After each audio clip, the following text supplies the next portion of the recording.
Doon papasok syempre, of course, si Ombudsman Remulla, na ngayon nakikita natin na minsan very powerful pala yung ombudsman position. Yes. Ang dami palang pwedeng gawin, ang dami palang pwedeng mag-suspend, pwedeng mag-ano.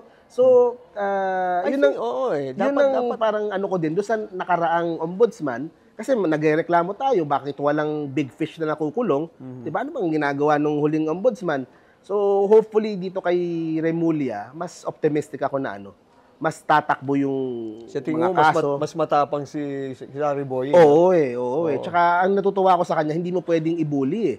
Hindi siya takot, kahit banggain niya, malalaki din. Kasi malaki din siya eh. May sarili silang kaharian sa Cavite. Hindi mo din siya pwedeng basta-basta ibuli. Tapos matalino din siya. Magaling din.